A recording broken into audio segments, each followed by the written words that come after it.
Many Kenyans know my name. They know my face, they know my voice, they know what I do. But to the rest of the world, let me introduce myself. My name is Johnson Mwakazi.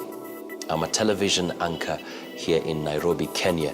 But my journey started here in Kibera.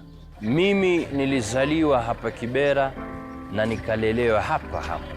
I grew up without a role model. My father was a drunkard. He lost his job. And it was a tight moment, especially for my mother, really trying to support the family at the same time, working in town as a cleaner, living in a madhouse, and of course, no water we had to buy. Just once a week, you take a bath once a week. When it came to our washrooms or toilets, we had to go round. And of course, sometimes during the night, it could be dangerous because you don't know who you're going to meet along the way. So you had to help yourself inside the house and probably in the morning try to sort it out. I remember when I was 14, somebody introduced me to pornography. And that whole sequence began of desiring a feeling, of pursuing something that you really never get to satisfy. I remember there were days I would move from one movie to another, just seeking for a movie, a pornographic movie. And it totally disoriented my thoughts or my understanding of really my worth. My mother took me to All Saints Cathedral. It's a church located at the city center. And people would wonder, how do you live in a slum and you go to church every Sunday at the city center, which basically meant you had to pay your fare. But when I went there, I was challenged. And I came to realize that there was a different world out there, not just Kibera for me. I came to give my life to Jesus when I was in secondary school. Now, one thing changed in my life. You know, when I was still in pornography and masturbation, it was basically a matter of, I just hope nobody comes to the realization that I do this.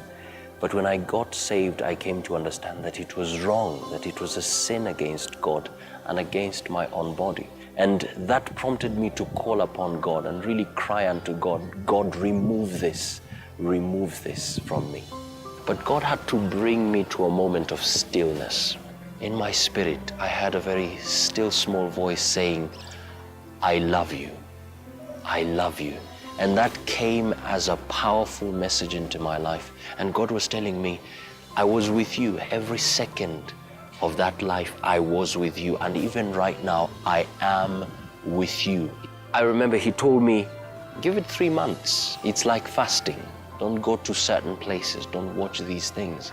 And most of the times I would go to church. When it got to evening, I would go home and I would be with my family. Well, of course, later on, there were times I went down again.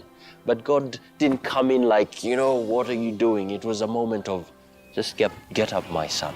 Let's continue on with the race. He was leading me on. And all the time when I felt I'm going to go down, I would say, no, I can't sin against my Father who loves me. It wasn't like I can't do this because I fear him, but I can't do this because he loves me.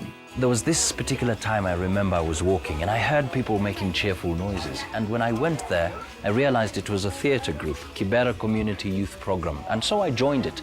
And there was a time I was given a role. It was a skit, I remember. I was given a role as a narrator. So I narrated, and after that, the facilitator of the program said, wow, you have a great voice. And that really gave me that feeling that, hey, you have something to offer, something precious. And that was actually the beginning. God would wake me up at about 5:30 on a daily basis, and I didn't quite understand why.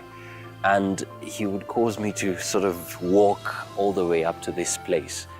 And when I got here, instead of working out my body, I would work on my voice. Now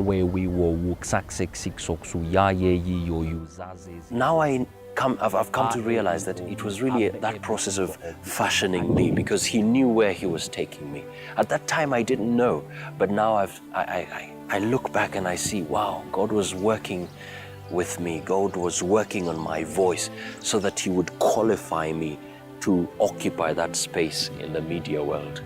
Anytime I think about where I came from, I look at myself, I'm putting on these good clothes and I have this publicity. When I walk down the streets, people are saying, hey, Johnson, hey, everybody now knows me.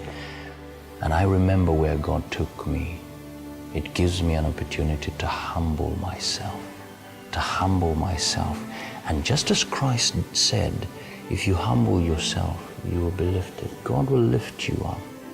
That opportunity to humble myself, God uses to teach me his ways, that at the end of the day when glory is given, I say, not unto me, O Lord, but only to you. And I realize my purpose, that I was created to reflect the glory of God.